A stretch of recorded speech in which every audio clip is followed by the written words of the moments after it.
Told you. We be letting you know. Evil lurks.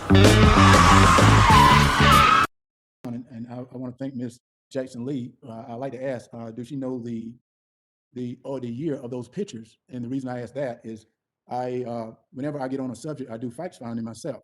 And one of the things I looked up and I asked my mom is how many African American was alive today that was in slavery, which is none. So I go to some of the older people for experience, and I remember my mom mentioning, how could we pay for your great-great-grandfather being burned to death?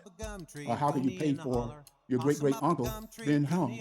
And I understand that those pictures are horrible, but right now I think the facts founding is going to be very difficult to go back over history when history is not even taught in school on what we're trying to facts find. And that's what I think is so difficult, because as I was looking up reparation, which I've been doing for the last year, it is very, very difficult to find facts on different things of the African American history. And I think that's what's going to be very difficult in what we're doing right now. I appreciate that response. Let me ask you, I know you're passionate about this and you give a lot of motivational speeches to young people and all that.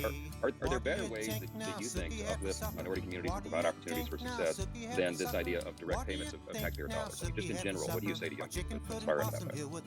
Well, one of the things I say to young people to inspire them is, first of all, and I say, the hard truth is, and I say this, and I don't mean to offend anyone, but I say the African American community have to come together as a group to take care of our own. That's one of the biggest problems we have. We will not take care of our own. I said we cannot, as myself, who grew up in South Georgia, leave that community and leave all the African American kids behind without inspiring them that they can be me. And I think the way we do this is we get back to remembering where we came from. And you have to be responsible. A lot of things we mentioned today, no one talked about responsibility. I'm from the deep South. I know about racism.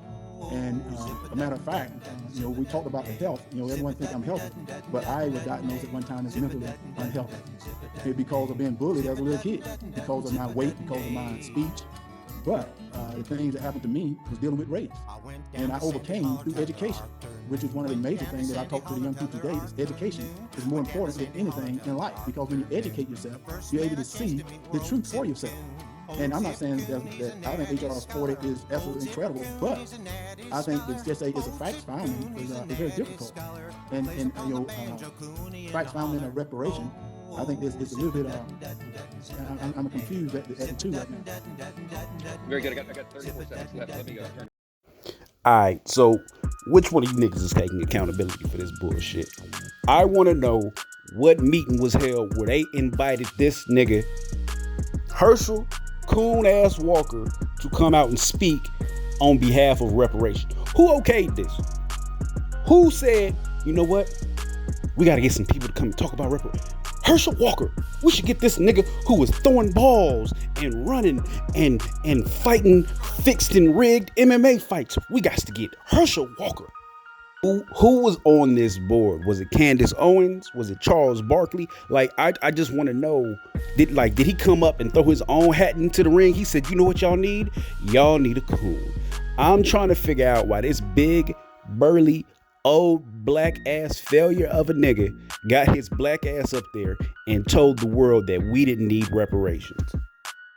So this is a prime example of how the older generation basically fucked us. The older generation dropped the torch, threw the shit in the mud, picked it back up, dusted it off, and handed it to us and told us, hey, yeah, the torch is still lit. You just can't see it. Understand, this is prime example of how the older generation was a bunch of coons who didn't give a damn.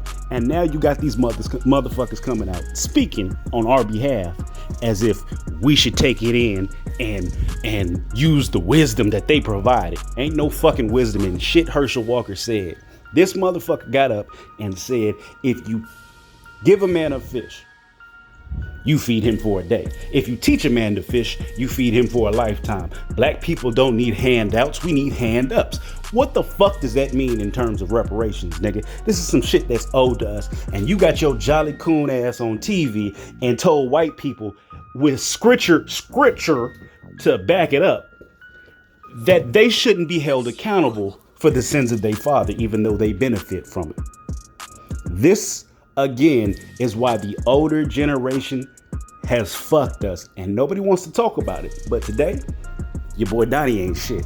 See, this HR 40 conversation was nothing but a trick by the white folks. And I don't want to put my kufi on today, but I'm going to have to do it, goddammit. This was a trick by the white folks. Who the fuck is Herschel Walker? Maybe you can leave this in the comments and correct me. Was Herschel Walker out here in the streets being an activist? Was Herschel Walker out here fighting for black equality? What was Herschel Walker doing other than running with a fucking ball? This shows that white society thinks we're so fucking stupid. They would go pick up a known coon like Herschel Walker and have him speak on black rights as if he was somebody to talk about this shit. You know what? I'm gonna digress. This is a rant because I feel some type of way after watching that video, right? They let this mumble mouth nigga who could barely read the speech he prepared get up there and say black people didn't need reparations, and black people across the country didn't stand up and say fuck Herschel Walker. At this point, it needs to be a hashtag trending talking about fuck Herschel Walker. Herschel Walker is nobody to get up and speak about black people in any shape, way, or form. Unless it's the Coon Awards, unless it's about how to eat butter biscuits when they too hot and then you don't want to burn your hands.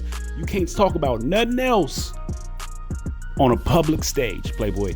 It's just done. It's just done. Old ass Herschel Walker needs to sit the fuck down, and any of his ilk need to sit the fuck down. Michael Eric Dyson, sit the fuck down, Playboy.